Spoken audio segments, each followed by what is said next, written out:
Hi everyone, Matt Burney or Dan Illman taking a look back at graded stakes action from Woodbine on Sunday afternoon. On weekend wrap, the Grade 1 EP Taylor Stakes going 1.25 miles. Fillies and mares 3-year-olds and up. We have to talk about, first and foremost, the rain, because the rains came, and they came in a major way. They came in a major way. This course was really soft. We saw some strange performances. I think the EP Taylor might have been the most formful of the 3 turf races that were on display at Woodbine on Sunday. Blonde Me's a pretty good horse, I think, soft or firm. Blonde Me gets the job done. Let's see how it happened. They break from the gate. You're going to notice Reina de Bateria. She's forwardly placed, and not that she's not normally handy, but she's very infrequently out there on the front end. She eventually is the one that makes the front, but right now you see Kidura, who's forwardly placed, and down on the inside you have Kitten's Roar. I don't mind Reina de Bateria going to the lead. We hadn't seen her since the Beverly D in 2 months. We know she likes the Woodbine turf course, and this pace was expected to be rated and slow. So I'm perfectly fine with her going to the lead, and I'm perfectly fine with Junior Alvarado, who we know is a turf guru, raiding Kidura, the number 3, and one of the horses to beat in this race, back into the pocket. Heck, that was the spot that worked out for her in her local prep for the EP Taylor. I think it was the Canadian. Keep in mind, these fractions are over very testing and soft ground. So the quarters 26-3, the half mile 52-1. Eventually 3/4 will go up in 17-1. You see Reina out there on the front end. You see Kidura sitting the pocket. Meanwhile, you've got Kitten's Roar from Mike Maker and Jose Ortiz sitting a beautiful trip right now. Suppose a little bit of the question may have been the distance, but right now, if you're taking bets, I think she's sitting a beautiful trip. She's sitting a great trip. It's just whether she's good enough right now. Nezwa coming in from Europe, maybe this ground a little bit softer than she likes. She's saving ground in behind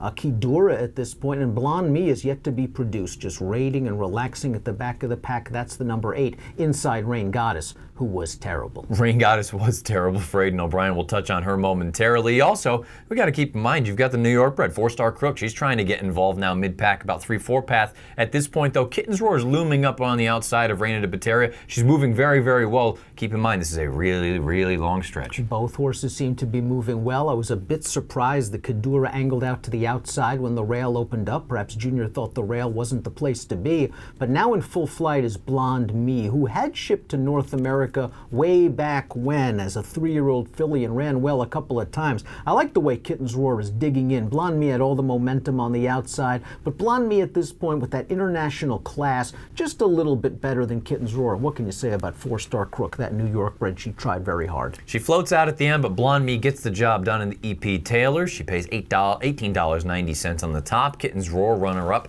$6.40 to place. 4-star Crook, the New York bred, $4 to show, $2 Exactor, $137.90, $2 Triactor, $744.10.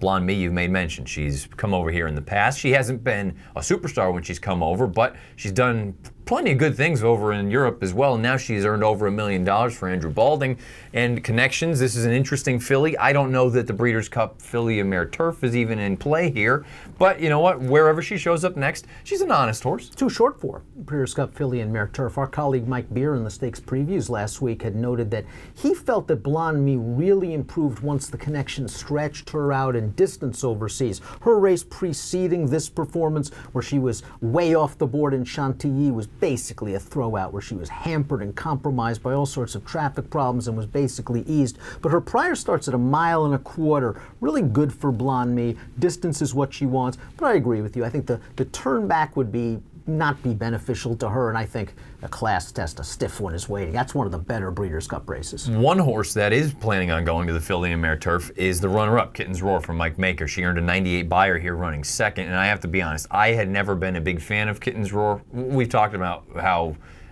much we think of Mike Maker. We think he's one of the best trainers in the entire country. I really have turned on this horse. I think she's actually very good. I'm not going to hold lead changes. As much as you and I are really kind of sticklers about that over this kind of turf course, I don't care if they change 15 times because many of them don't really care for it.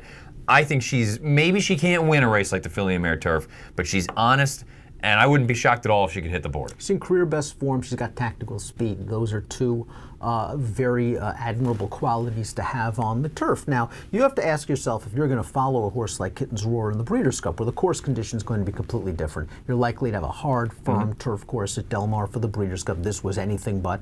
You have to ask yourself, In her prior races, let's just strip this race from the past performances because it's just hard to rate this race at all because of the turf course condition. What other race from Kitten's Roar has you saying, boy, she could take Lady Eli down, she could take one of these Euros down, she could take some of these other big names down? It's not necessarily that I think she could take them down, but she could make your ticket. I go back to the Keeneland race earlier this year where you had Dickinson ultimately defeat Lady Eli, but just in behind them was Kitten's Roar, only about a length and a half back. So maybe you can't make up the length and a half on Lady Eli, but boy, if you can run third at what figures to be a giant price in the filly and mare turf, maybe 30+ to 1. She could be the perfect contest She could be the perfect contest horse, and she could also be the perfect kind of horse to use underneath. Right. Trifecta, superfecta in a race like that where, you know what, Lady Eli, probably going to take something unforeseen for her not to be in the money somewhere. Maybe she doesn't win, but she's going to run second or third, you would assume, at a very, very short number. If you can get some sort of value infused in there, I think Kitten's Roar could be an interesting one. I won't argue with that at all. 4-star Crook. I have to be honest, they took a shot. They said, let's test her, let's throw her in against some better horses. I'm sure they weren't hoping for weather like this.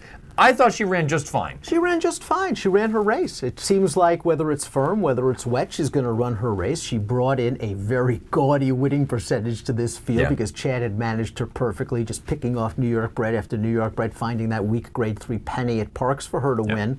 She took a shot here, and look what happened. She got rewarded. She's grade 1 placed. She ran her race. She basically ran just as well in these spots as she did in the races that she was winning at Belmont. She lost nothing in defeat here. She actually gained a lot more. Reina de Pateria, we know she loves Woodbine. I'm sure they'll go somewhere like that next year with her if she comes back at this point in the game. Nezwa, I think a little bit overmatched. We have to talk about the second to last and the last place finishers. Let's start with the last place finisher because I think it's going to be a very brief conversation. Aidan O'Brien, arguably the best trainer in the world. His recent record over here in North America, not that strong. I believe past 5 years it was 1 for 20. Well, past 1 year. Past I think year. It's only like 1 for 25 now or 1 for 26. So something not like strong. That, which is not Rain, strong. Rain Goddess was a question mark when she came over here the first time because her form over in Europe was less than stellar.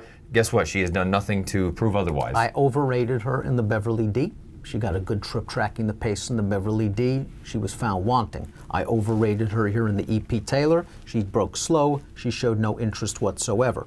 Even though I've overrated her in both of those races, and now I've actually come to the opinion that she's not that good. She's not this bad. No. She's not. This is the American Patriot 4-star Dave handicap. Yes. Is that the horse I'm Just- thinking of for Todd Pletcher? despise Where the it may turf. not be a good horse at all, but it's just not that bad. Yeah. And I mean, Rain Goddess, Group 1 placed overseas, had the misfortune to run against the Super Filly over there a couple of times. I don't know what's next for her. I think she's not Group 1 class. Kidura, all along, Graham Motion had said, we want to get to the filly and mare turf with her. This was after her most recent victory up north of the board. And now they come back and they run in this spot. One, can you blame the turf course? And two, even if you do blame the turf course, I mean, is this a race that you want to go into the Breeders' Cup off of? No. You can blame the turf course, though. The turf course could be the major reason why she didn't fire at all. In one of the notes that I had read in the form in DRF Plus leading up to the Canadian, and the reason why she was, coming in that race off a little bit of a layoff, Graham had mentioned that kind of she needs time between races. And I wonder if this was a little bit quick back for her, 30 days. And if this is a little bit quick back, and the Breeders' Cup filly and mare turf coming back in 3 weeks is a different story. You know my feeling on prep races. You got to at least run a little bit in the prep race, no matter what the circumstances are. This is sort of an extenuating circumstance because the ground was so bad, but I would not run her in the Breeders' Cup off this race. Over a complete bog, Blonde Me is the one that prevails coming over from Europe for Andrew Balding. She wins the Grade 1 EP Taylor with the 101 buyer.